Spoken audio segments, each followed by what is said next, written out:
and O bracket right now. Ashok's my boy. North Jersey, we go way back. I've known him since the early 2000s. And one of just sort of the personalities of the local New Jersey Magic scene. Korey McDuffie from the Atlanta area, a player I know very well as well. Sort of been in and out of Magic for the last couple of years, but a very sharp player, very talented. Has qualified for a couple Pro Tours, some good finishes in Grand Prix. Yeah. Affinity, one of the kind of oddballs of the format as to where exactly it fits in. It really benefits from the fact that hardly any decks play sweepers. However, it is a very linear strategy that can be hated out pretty well here. Yeah. We see on the play, Ashok's going to go ahead with a turn one Steel Overseer, thanks to Ancient Tomb, and that will grab a Force of Will and Snapcaster Mage from McDuffie. And I like Ashok's list a lot. He's not trying to mess around with getting something like Tezzeret into play, all colorless lands, powerful artifacts, just trying to kill people. So no colored mana, no Master of Ethereum, no Tezzeret. Straightforward main deck Chalice of the Void, and then colorless robots. Well, he does have a Gaia's Cradle, but it's not really about generating green mana, you know? Absolutely. So one of the more painful starts here for Ashok. On his next turn, he's going to go ahead and play a second Ancient Tomb, tap both of them, and make another Steel Overseer and a Vault Scourge. So Ashok already on 12. Yeah, he had to pay 2 life. God, that's a really painful Vault Scourge. Woo. Well, in an ideal world, Vault Scourge gets it all back. And Arcbound Worker joining as well. He'll pass. Probably not the start that Korey was expecting this round in the 7-0 bracket, and that's what's great about Legacy. Yeah, when you're the Jessica deck, you sit back, take a deep breath, and say, okay, Affinity, all right, what's the game plan here? You know, my opponent just made 4 creatures on the first 2 turns. I really enjoy Legacy because it almost feels like it's a real life. Large Legacy tournaments, they're almost like a real life Street Fighter tournament. You play against a random opponent who has their own weird set of moves and old strange style to them. I remember with original Street Fighter, you know, you had like your Ken and Ryu players, and then there'd be that one guy and he'd pick someone like Dalsim, and you'd be like, oh, he's gonna do something super weird. Exactly. And I don't know how to play against it, and I'm gonna have to figure this out because he's probably good at it too. I'm a Balrog man myself. No need to jump or kick. He's the all his buttons are punches. He's the lava spike of Street Fighter. Each button's just a different punch. Yeah, exactly. Korey doing a pretty good job fending himself off thus far, but he is out of action right now.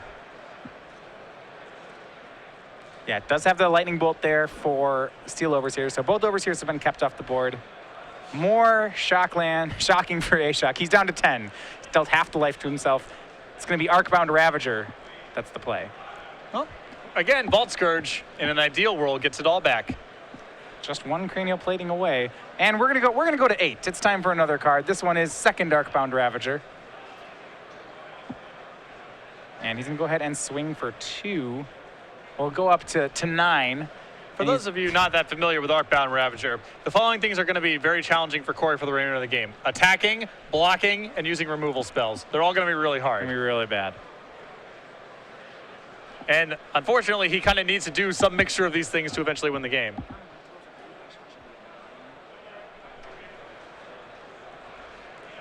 And the last card in Ashok's hand, and this one's a pretty good one if he can get it to resolve.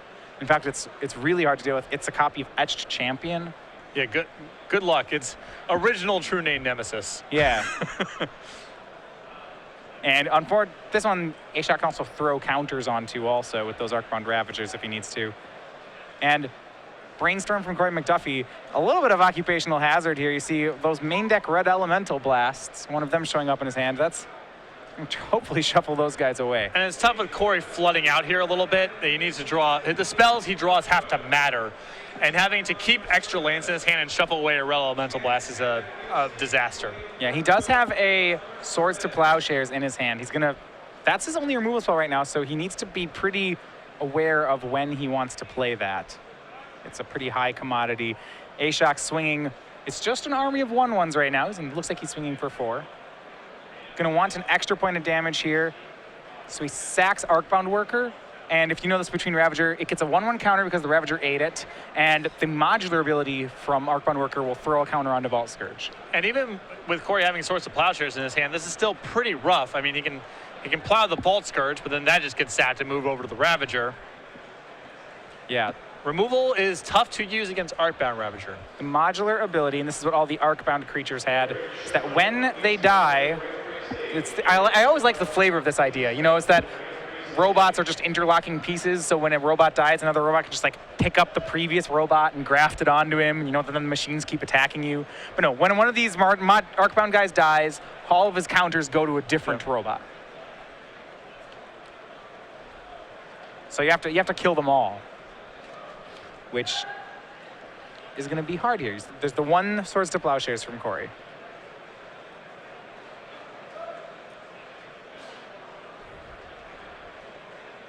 And it's going to get used here. That's going to go to Vault Scourge. So Ashok will almost certainly eat this one in response with Arcbound Ravager. Now this is a little bit problematic here, just because the Vault Scourge is a valuable piece because of all the damage he's dealt to himself. So now, Random Chain of Bolts or something like True Nemesis may steal the game away. So even though Korey is definitely losing, Vault Scourge was an integral piece of the puzzle here. Yeah, Korey's hands just land enforceable. He doesn't have anything else going on. Ashok has to decide if he wants to play that last card in his hand. He has two cards. One of them is the Etched Champion we talked about. You know, how much damage does he want to deal himself? His opponent does have a Volcanic Island. You got to watch out. Oh, there's got to be bolts in this deck. You're seeing Snapcaster Mage in exile from there's direct damage. If he taps both these lands for the remaining cards in his hand, it means a top deck like Cranial Plating, or really almost all of his top decks for the rest of the game will be dead. He's locked out of playing spells. I mean, or close to it. And he's just not going to bother, which I like, you know. Korey's demonstrated a lot of weakness thus far. See, Force of Will, Island. He still has resistance against a removal spell because he has Arcbound Ravagers. Yeah. So don't take any needless risk. I think that he should only be advancing his board for something that's going to knock Korey out of the game. And here's the Island, and it's Jace the Mind Sculptor for Korey. That will buy him some time. He can use it as a removal spell. He can unsummon an Arcbound Ravager here. Well, that only gets him so far, and I like Korey just taking the draw here, because if he unsummons, one Ravager sacks the other. And he untaps, kills Jace, you know. And he bought himself a turn. He forced Ashok to punch himself a little more. Sure. It's interesting. Ashok has dealt enough damage to himself that Korey could try to, I guess, take an aggro role here. But you see, at the Brainstorm with Jace, he did find a Lightning Bolt. Lightning Bolt's pretty helpful there. It could set up a turn next turn where he is able to use Jace plus Lightning Bolt to clean things up. Right. Third Arcbound Ravager for Ashok.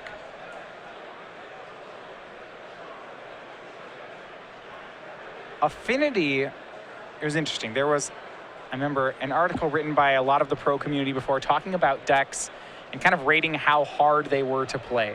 And one of the things, if you remember, if you got a chance to read this, Affinity was actually rated as one of the toughest decks in Magic to play optimally. It's tough. I mean, there's a million permutations for your turns. There's so many ways to navigate this. I mean, these Arcbound Ravagers, the Arcbound Worker plus the Vault Scourge, it's a very hard deck to play.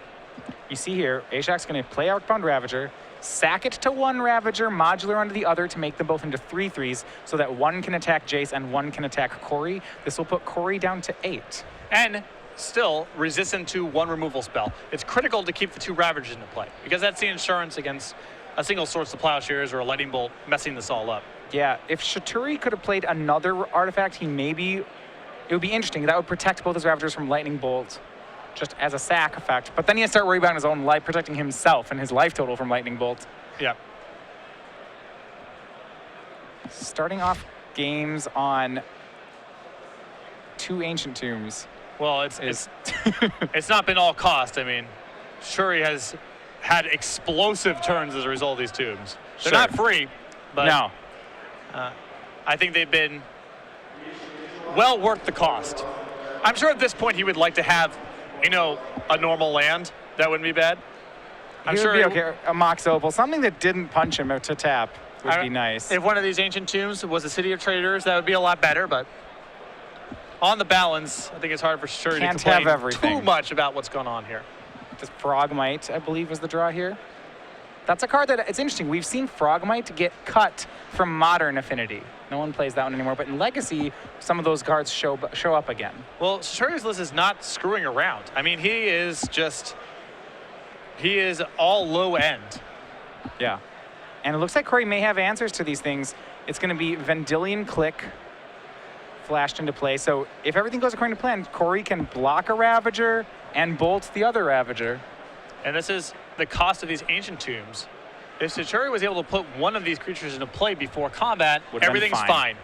But now, Korey's been able to navigate the game into such a place where his click plus his lightning bolt will be able to clean up the board, and Chitturi has to just cast stuff after the fact anyway. He can't just say go. He's got to do something. Yeah, I mean, Chitturi, you said, could have dropped these cards pre-combat, but then Korey would have bolted his face and won. Yeah, no, he's kind of squeezed in both directions. I mean, quite literally, Chitturi has started this game with his own personal mana barbs. Yeah. Every mana he's made has cost him a point of life.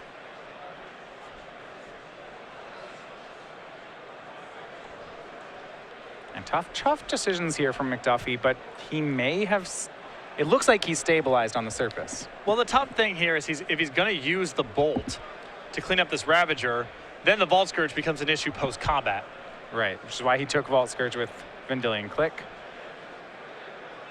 The dream here for Korey, so if he blocks, if Ashok goes to try to make either of the Ravagers into a 6/6 or a 7/7 in response to the block before damage, then Korey's got him. Yeah, Chitturi's been so careful about trying not to advance his board too much, to try to be mindful of removal spells. I imagine he's just going to let the trades happen because he doesn't need to preempt this. He can just let this resolve. If Korey doesn't have a lightning bolt, then well, you still get to move the counter, the counters onto the Ravager after the fact. Right, they trade. He's going to attempt to modular, and then here comes the other lightning bolt. So Chitturi predictably did not get too greedy here, was willing to just play it straight up. He could have done an insurance policy had he played another artifact creature pre-combat, just one, mind you, not two. All of these counters, or at least half of them, this second Ravager worth of counters, could have gone onto that third artifact creature. And it would have made the lightning bolt a lot harder to use because he would have had 2 3/3s in play with it, a thing he could sacrifice as insurance. But Chitturi's playing around a million different things right now. He has to worry about getting killed out of nowhere. But I mean, Bolt, Snapcaster Bolt, for example, had he gone with the line I said there, would kill him. Yes. But now his hand's forced. I mean, he can't say go here and wait for a land that doesn't deal damage. And you can see the pain in his face here. He knows that there's risks here, but I just don't think he can say go. He's got to try to cast something. If Korey has more lightning bolts, you're going to lose.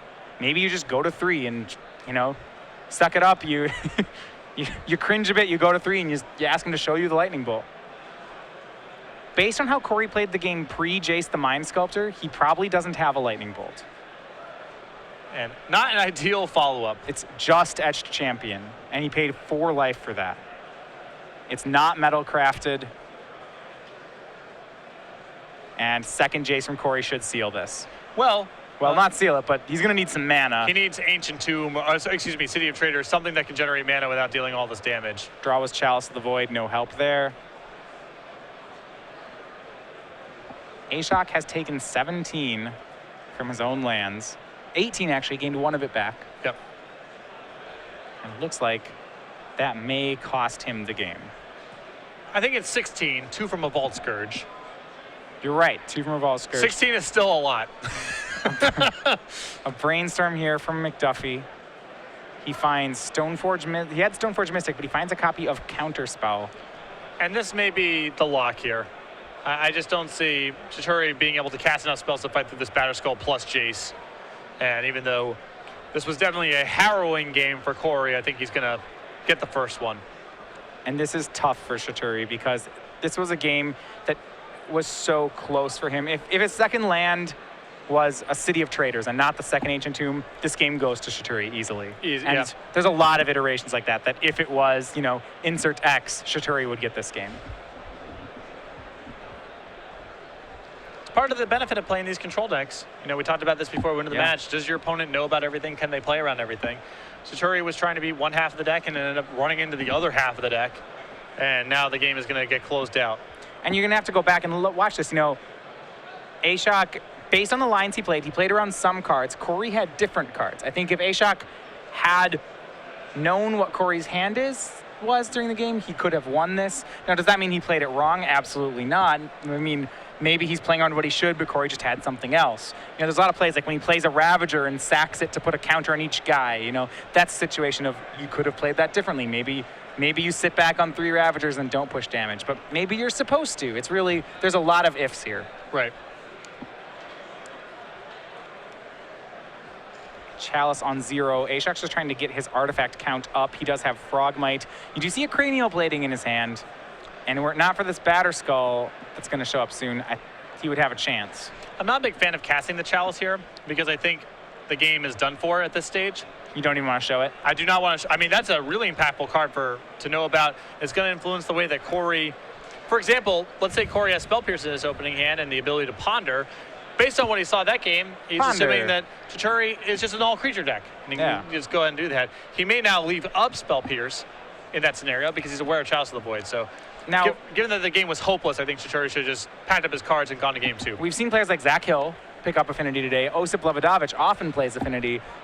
If you're a Scholar of Legacy, what would you say are your Affinity opponent? What are the odds he's main decking Chalice of the Voids? Like, do all of them do it? No, definitely not. I mean, the lists that are playing, there's a list that play a fair number of ones.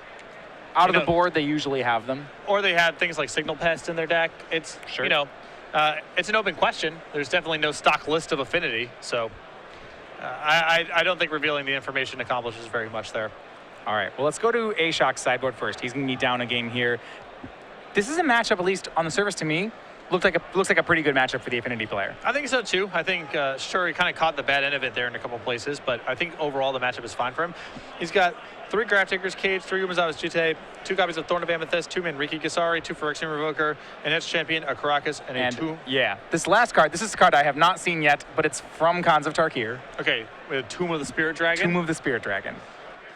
So I did not think I'd be seeing this card in Legacy, but it makes a lot of sense. It probably shores up some burn matchups. Yeah, this is the colorless uncommon, I believe, from Khans of Tarkir that lets you tap it and gain life equal to the number of colorless creatures you control. Busted. Yeah. Normally, it works well with morphs and Khans of Tarkir, but also is okay with robots. This is hilarious. Is this card good against burn? Actually, right? If you're playing burn and I play this, are you concerned? A little bit, but if your board built up with creatures, I'm probably losing anyway. Yeah, if I have one of those turns where I just throw a bunch of Ornithopters and Memnites in play and a Signal Pest, that's already pretty bad for burn. Pretty much. I mean, it is. In the matchup, burn has to be the control deck. They had to kind of lean on Lavamancers and Searing Effects and Smash the Smithereens. So I'm not happy if my opponent draws one, but I feel like I'm probably not losing to it very often. If I'm losing, it's to other things.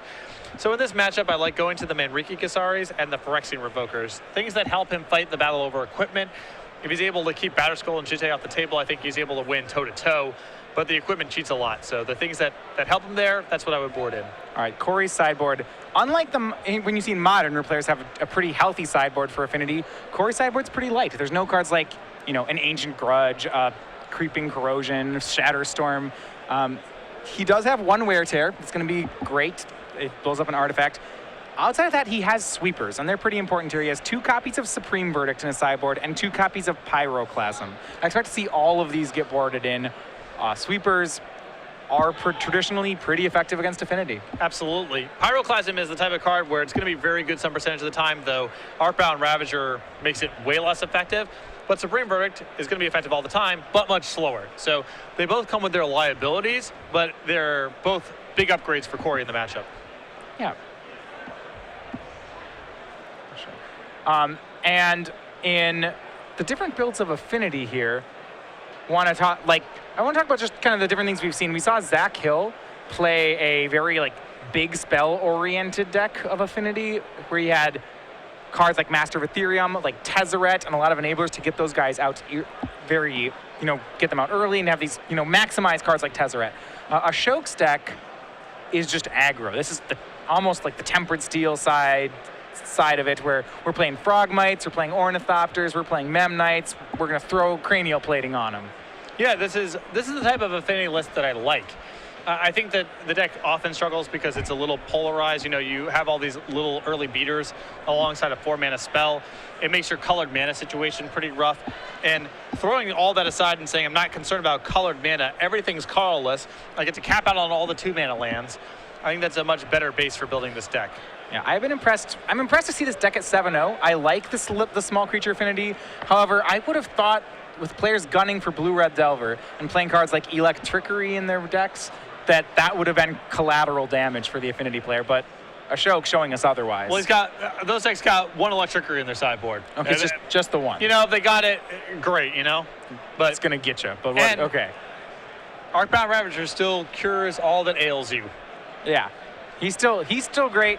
You are a little liable to get hit by that kind of card. Most of the guys are X1s in the deck. On to game 2. Ashok's keeping on 7. McDuffie as well. We're going to be underway here. McDuffie more prepared this time, you'd think. City of Traders into Steel Overseer once again.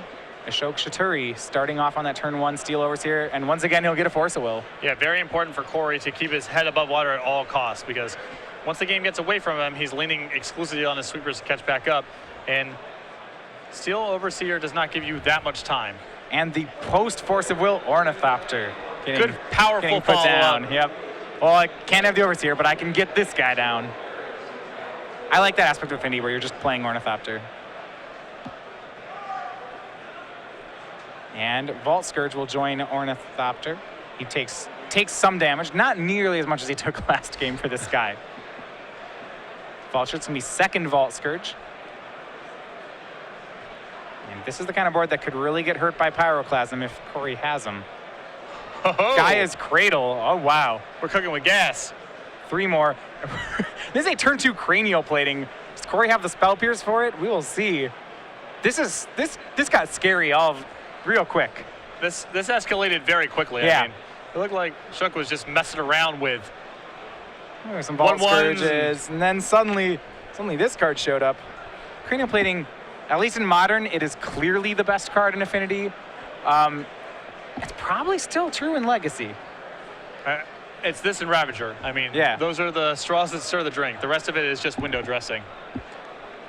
Those are the cards. It's plating, Ravager, and friends, and support staff. A stack of Ornithopters. A bunch of people answering the phones, and then. Yep. Frogmite played from Ashok. Cranial plating equipped. That's for 5. This is what you have to love about Affinity. He started this turn with 1 Ornithopter in play, and now it's a 5/2 flyer. And you know, where did all this come from? You can also see why it's important to Force of Will the Steel Overseer. Yeah, if you have to untap this, if this punchline was, and then I tap my Steel Overseer, I mean, oh goodness. And this is a game where Stoneforge Mystic is not fast enough. No, not at all. Korey actually had a really good brainstorm there. He found a Lightning Bolt and a Swords to Plowshares. Now, because his land was an island turn 1, he's not going to be able to get both of those off. Yeah, is there a copy of... There is one Plateau in his list. Yeah, but he can't do them both this turn. Oh, yeah. No, you know, not this turn. Because Island won't cast either. But you're right, he may get Plateau here. Flooded Strand cracked. Korey's life points going quickly. He can use these removal spells to fog the cranial plating. Ashok does not have double black, so he's not going to be able to move it at instant speed. But Korey gets the Plateau, and he's going to go for Stoneforge Mystic, actually. Well, if he can put Batterskull into play alongside a removal spell, that might be enough. But he's taking a lot of damage in the air right now, which is a big problem.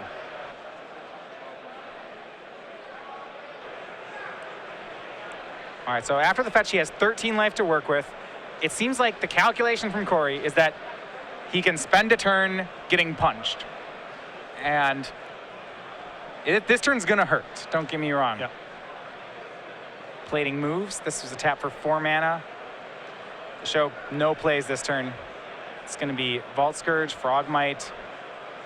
No blocks from Korey, so it's 2, 3, 4, 5, 6, 7, 8, 9 damage. So Korey's banking on the ability to put Batterskull into play, Swords whatever has the cranial plating, and take over from there. And if Ashok missed his draw step this turn and next turn, that's going to be the case. Ancient Tomb was the draw for Chitturi. Right now, Korey's plan is intact, but just barely. It's going to be a sweat. I mean, there's a lot of things that could go wrong. A Arcbound Ravager would be really rough for Korey here. A Etched Champion would probably be game. Mamriki Gasari. That'd be good. Another cranial plating.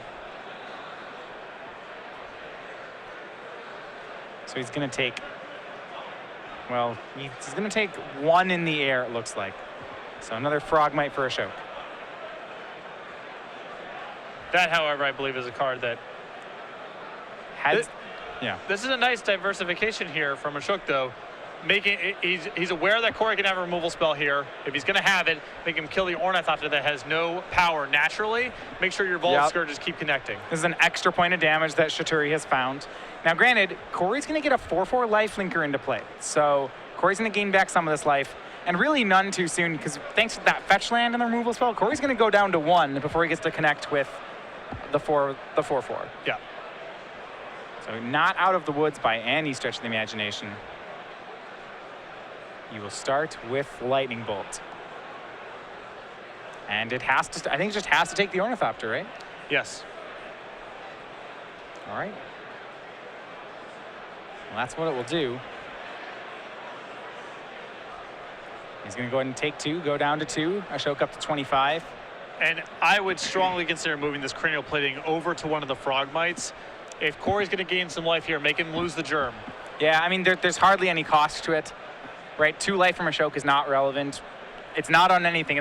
You should take this opportunity to move the plating onto something. Yeah, this is a misstep that may really come back to haunt Chitturi here, because if he moves the cranial plating onto the Frogmite, Korey is either forced to run his Batter Skull and trade with a Frogmite, not great, or use a removal spell on a Frogmite, also not great. Yeah, I mean, you could just think of it from a fundamental point of view of Ashok's at 25, his plating isn't on anything. It should be on something. Right. And it should be on a Frogmite because the other guys are tapped, and you can move it next turn, so with all this mana you have. Yeah, you're right. Korey's going to get some free life points off this. This is pretty big. Well, it's not just about the free points this turn. It's now the points he gets the next turn as well. Korey back up to 5, starts in on Chitturi's life total. Remember, Korey still has to dodge a lot of top decks. Among others, Etched Champion, Korey's not going to beat without a counterspell here. Yeah. Second Cranial Plating, Korey's not going to beat. I don't even think I think Arcbound Ravager would be really tough to beat here. I don't want to say he can't beat it, but it's pretty close. What Korey would like is to get a GT online. I think that's what would close out this game for him. If he can find that, he does have a second Stoneforge in hand. With Chitturi having no way to sacrifice things, he has no Ravager right now. Right. It's probably hard for Korey to beat that card. Phyrexian Revoker, the draw for Chitturi. It's going to resolve. What question is what it names here?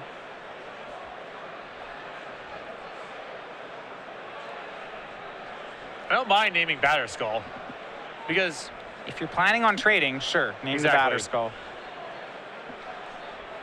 Jace the Mind Sculptor was the name. Also a fine name, because I don't think Ashok can beat it from here. Yeah, there's something to be said for taking away the card draw from Korey. Because right now, Korey got to answer 2 flyers, which he's not doing at the moment. Well, we don't know. He has 1 Swords. He has a Dig Through Time with the Swords 2. I'm not sure how many are in his graveyard, whether or not we're at the point where we can cast Dig Through Time, but it's getting close. Yeah.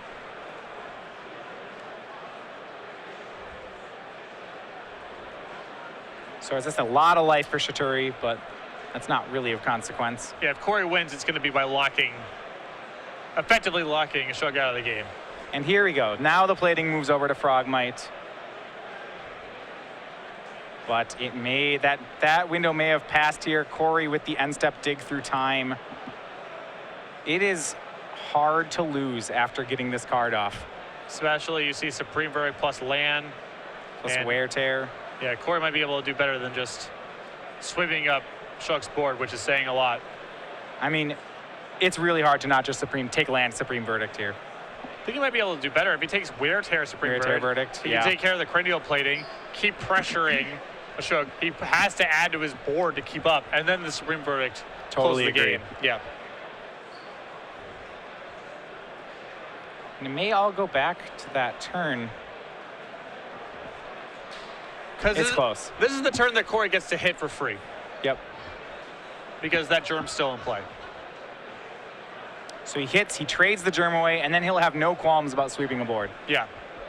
And one thing about Affinity is it's not a very good deck at reloading. Some of the builds, I think that the Thoughtcast Tezzeret style builds can do it, but the kind that Ashok's playing doesn't have a good second plan. He really doesn't have much of a follow-up at all. I mean, he's got cards like Seal Overseer and Arcbound Ravager, which can kind of rebuild things, but those cards are really predicated on having a board already going, so. Draw for the turn. He does have the fourth land. He has Force of Will, blue card, Supreme Verdict in hand. And it seems like Korey is going to stabilize.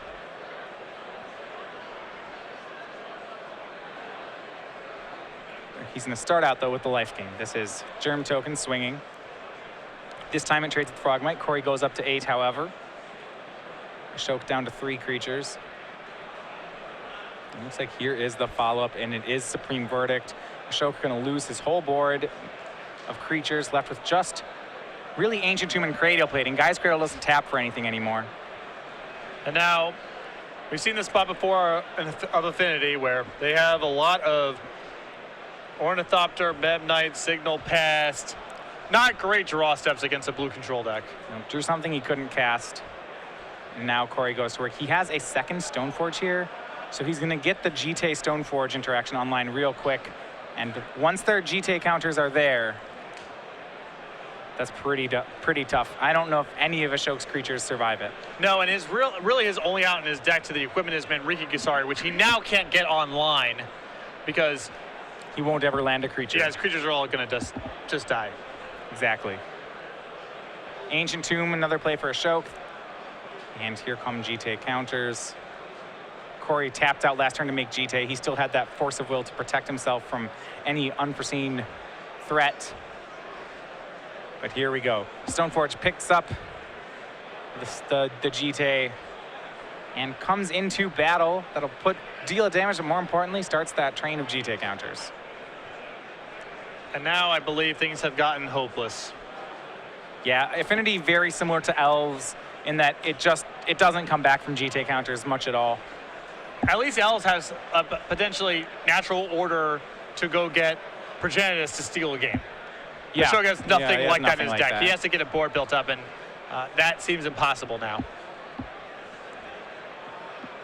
Yeah, no large artifact threats in this deck. He's not just going to suddenly find a Worm Coil engine or something like that. A Mirror Enforcer. Yeah, there you go.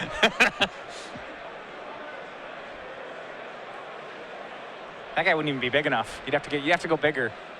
You have to start getting like Darksteel Colossus. Let's go real big.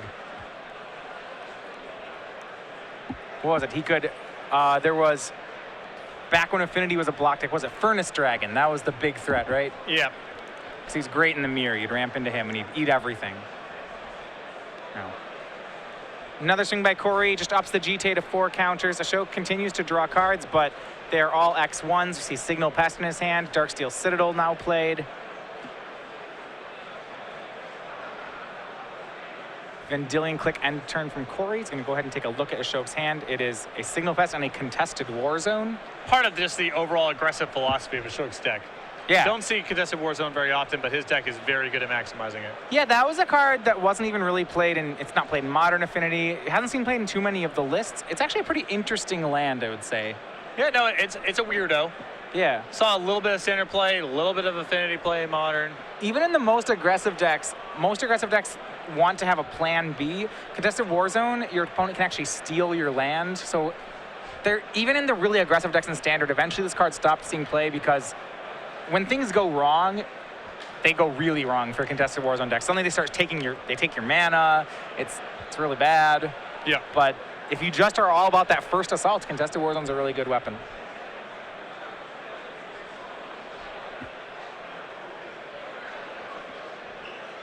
And Korey now showing his strength here. He's going to knock that last permanent off the board. He's going to wear from the wear tear on cranial plating. And now move Batter Skull onto Stoneforge. And that's going to swing in for 9. He removes all his GT counters. That pumps at 8, 12, 13 lifelink points. 14, 15, 16 is good. Should be lethal next turn. This tandem of cards you see, the enemy of fun. Yeah. Stoneforge Mystic and his 2 lifelink weapons of choice. Yeah. And there you have it. Korey McDuffie 2-0. He moves on to 8-0. One more round today. See if he can go undefeated. As for Ashok Chitturi's Affinity deck, it's going to pick up his first loss. He's at 7-1 though. Still in position to pull off an 8-1 or better on day one, which we kind of said was the bar. 2 very close games. Even though when Korey turned the corner, there was no doubt he was closing out the game. They were very close up until that point. Yeah, and going back to Chitturi's deck, I want to stress again though, I really like his deck choice for this tournament. I think, especially when you look at that game, there was a lot of potential on the Affinity side of the matchup. And yeah, he came up a little short on some of those games. And that, I think a lot of that is due to the fact that Affinity in Legacy, it's a really variable power, a deck with a variable power. It's got good draws, but it's got some draws that sometimes don't cut the mustard in Legacy. But that said, the strategy as a whole, flood the board with some guys and then put cranial platings on them, seems strong against a lot of these fair decks. I like the consistency of his deck too. I think when you start messing around with the colored lands, having to put Springleaf Drum in the deck or hope that you draw a Mox Opal, you get a lot of hands that don't go anywhere.